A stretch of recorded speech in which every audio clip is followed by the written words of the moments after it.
WBXO Classic Rock Redefined, honored to have on our rock and roll phone today, founding member, incredible guitarist of the great band Uriah Heep, Mr. Mick Box. Mick, how's it going? It's going fine, mate. All the way from London, which we're having, I don't know about your weather, but we're having 4 seasons in one day. It's 15 minutes of blowing, 15 minutes of rain, 15 minutes of sunshine. It's can't make up its mind, but okay, and I'm here talking to you. Well, Mick and the guys, the best of British metal and British rock, coming to the States, sharing the stage with metal gods Judas Priest. They kick off the tour on May 3rd down in Florida. They're in New York on May 14th and 15th at the Paramount Theater, May 16th at Mohegan Sun, and May 18th and 19th at the Palace Theater in Albany. And that's where I'll be to get to see Mick and the guys. Well, 49 years, almost 50 years of touring, Mick, and still creating new music, releasing your latest album last year, Living the Dream. How does that all feel for you? Oh, it just feels fantastic, mate, and especially to be on this tour because when you think about it, it's between the two bands, there's nearly 100 years of rock and metal there.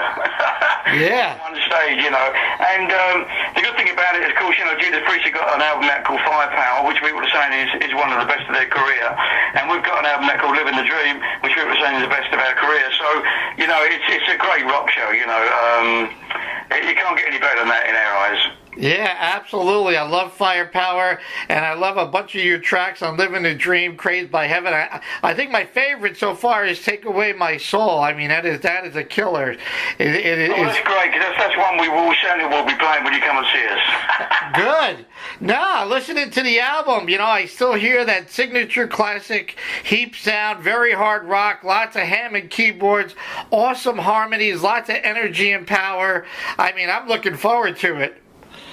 Oh, we're gonna do a rock show, because a lot of our music we can do some acoustic stuff, we can do rock stuff, we can do prog stuff, we can do all that stuff. But I think we're only gonna get an hour, so we're just gonna come out and power it from first number to the last. And we put a good show together, had a little rehearsal and run through it all, and it's very powerful and it's all typical Heep, and we're going to be breathing heavy at the end of it, I know that. Well, I mean, one of your challenges, I suppose, Uriah Heep having such a large catalog of songs, 25 albums, how difficult is it to create a great set list, including certainly some of the new songs and all your classics in having an hour? It's got to be a little bit of a challenge. In an hour, it's a complete challenge. Normally when we do an hour 40 show to 2 hours, we can usually play everything that needed to be played. But we've kept it, as I said, to a rocky set now because we're well aware that there's a lot of metal fans out there with Judas Priest coming along, and we're just going to give them full hard rock, and hope we win some over. Excellent. Living the Dream, 25th studio album. Where do you find the inspiration these days? Well, we're a band that travels the world in the world sense. We play concerts in 61 countries. So when you're out playing like that all over the world, soaking up everything that happens, it's very easy to get those creative juices going. There's a lot to write about. No doubt. Uriah Heep sold in excess of 45 million albums worldwide, performed over 4,000 shows in over 60 countries. Does it ever get old, Mick? Well, if you didn't like it, yes, it would be, but we've got a passion, the same passion that we've always had for what we do, and it's that passion that gives you energy to get out there and do it. And it's as simple as that, really. If you love what you're doing, then it doesn't feel like you don't feel the pain. You don't feel the pain as much. Well, the tour kicks off May 3rd down in Florida. Are you guys in the rehearsing mode of your end of it? Rehearsals, because we have to freight our equipment over to America, which takes a few weeks. So a couple of weeks ago we did a little rehearsal. Then we went out to Japan and played some shows there. In Tokyo and Osaka, and then we came back and played a major festival in Holland, and now we're waiting to go out to America and start this one. So, let's go for Uriah Heep. Excellent. Well, 2020 would be 50 years of touring, and I'm sure you guys are probably in some sort of works of putting some great celebration together, maybe some special shows or events.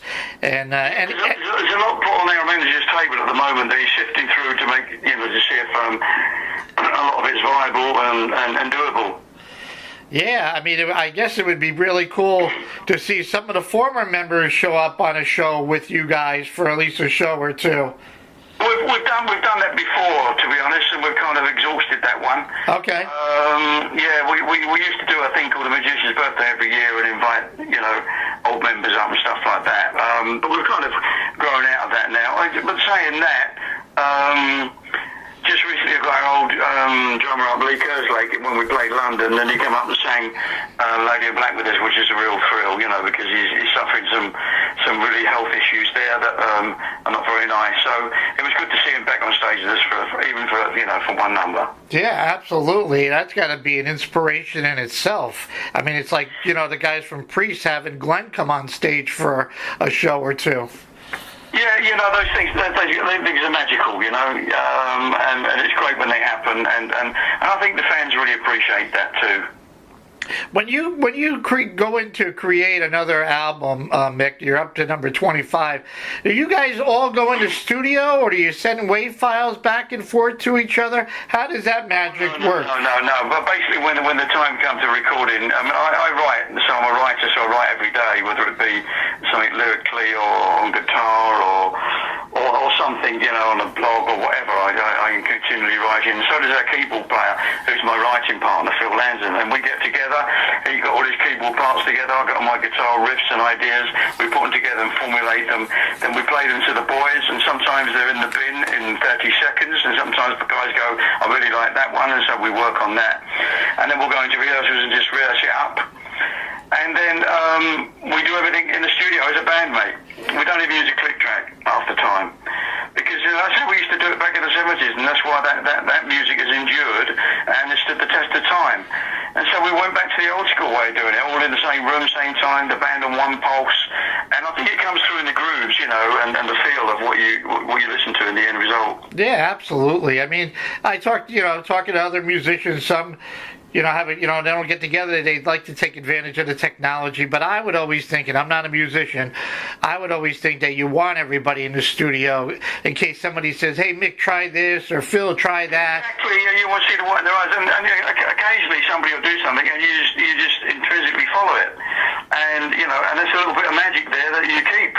Right. This WAV file stuff is not for moi. I'm not going there, mate. No. We're a band. We play as a band. We are a band, and that's it. Yeah. And I think the benefits of that come out of the end product. Absolutely, I totally 100% agree with you. Out of all the highlights of your career, Mick, are there any that stand out as most memorable?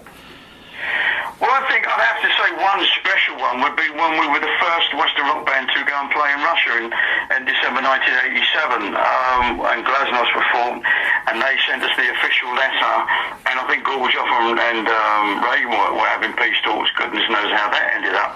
But, we were invited over there, and we went over there, we played to 180,000 people in a 10-day period, and it was just amazing because we had no idea how big or how much our music meant over there, because people were buying our albums on the black market and saving up, a month's money to buy it and just choosing your album. So it was an amazing feeling to go over there and meet and see some of these people, and it was just, something that we didn't think would happen in our lifetime, something that they didn't would happen in their lifetime. But now, through the success of us, we've been kind of pioneers, if you like, because by the success of us going over there and making it a real go of it. Then the following year, the Scorpions went, and our London office helped them with all the details they needed to get there. And then, of course, the Peace Festival with Motley Crue and Bon Jovi and Ozzy and the rest of them went the following year. So we kind of opened up the floodgates. So, apart from everything else, you're Heep's pioneers in those markets. Yeah, no doubt the pioneers, 180,000 people in Russia. Have you been back since?